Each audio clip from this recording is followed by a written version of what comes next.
मैं इस बारे में वीडियो बनाना तो बहुत दूर की बात है, बात भी नहीं करता अगर दिल्ली सरकार ने अपने गाड़ियों को बैन करने के डिसीजन को होल्ड पे नहीं रखा होता। देखो, होल्ड किया इसका मतलब ही यह है कि गवर्नमेंट को भी समझ में आ गया कि भैया हमने इस रूल को इम्प्लाई करने के पहले सही तरीके से होमवर्क नहीं किया।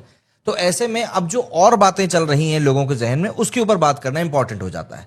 देखो, एक बहुत बड़ा ओपिनियन ये उठ रहा है गाड़ियों के ऊपर बैन लगाने को लेकर कि पॉल्यूशन तो अपनी जगह पर है, लेकिन क्या ऑटो लॉबी का भी प्रेशर है गवर्नमेंट के ऊपर इस तरह के कुछ फैसले लेने के लिए? दरअसल इंडिया के ऑटो इंडस्ट्री और पुरानी गाड़ियों के ऊपर जो इस समय पूरी बातें चल रही हैं वो बहुत ज्यादा सीरियस कंसर्न्स उठा रही हैं कि क्या ये वाकई में एनवायरनमेंट के लिए है या फिर ऑटो लॉबी का खेल है। इसी बात को आज के इस वीडियो में हम समझेंगे। देखिए, इंडिया का जो ऑटो सेक्टर का जीडीपी है, जीडीपी में कंट्रीब्यूशन वो करीब 7.1% का है।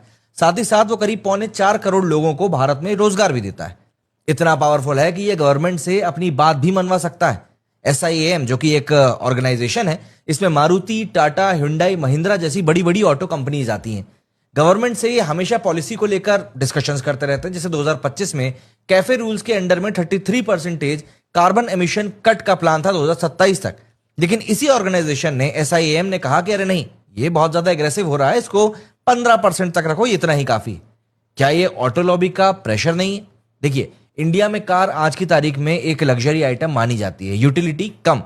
इसीलिए टाटा नैनो फ्लॉप हो गई थी। 2025 में 1000 लोगों के ऊपर भारत में सिर्फ 26 कारें हैं, जबकि अमेरिका में यह आंकड़ा करीब 800 कार तक पहुंच जाता है। कार खरीदना आज की तारीख में भारत में मिडिल क्लास के लिए एक बड़ा इन्वेस्टमेंट, बड़ा सपना है, और इसीलिए ये सपना पूरा करने के लिए अक्सर लोन भी लिया जाता है। लेकिन गवर्नमेंट बोलती है कि 10 से 15 साल पुरानी गाड़ी अब बैन हो गई है।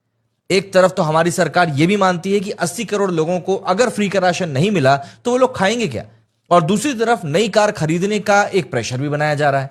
ये किस तरह का लॉजिक है, ये एक्चुअली में समझ में नहीं आ रहा। और इसीलिए सोशल मीडिया पर सब कह रहे हैं कि नाम एनवायरनमेंट का है और खेल यहां पर ऑटो माफिया का है। आज गाड़ी की उम्र यहां पर फिक्स की जा रही है, कल को फ्रिज, एसी, कंप्यूटर, टीवी, पंखे और न जाने किस किस को लेकर बात की जाएगी। पॉल्यूशन चेक करने के बजाय कार की एज को क्यों डिसाइड किया जा रहा है?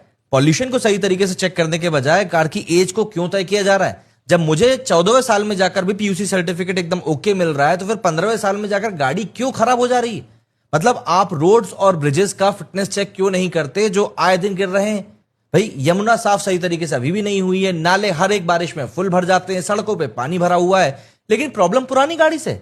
और आप ये सोचकर देखो कि 50 साल पुराने फाइटर जेट्स जब चल सकते हैं और 10 साल पुरानी कारें क्यों नहीं चल सकती? प्लेन्स को यहां पर फिटनेस सर्टिफिकेट मिलता है, तो कार से क्या दिक्कत है? ये बैन एनवायरनमेंट के लिए है या ऑटो लॉबी के बिजनेस को बढ़ाने के लिए? ये अब आप मुझे बताइए कमेंट सेक्शन में जाकर। अगर पुरानी गाड़ी फिट है तो फिर बैन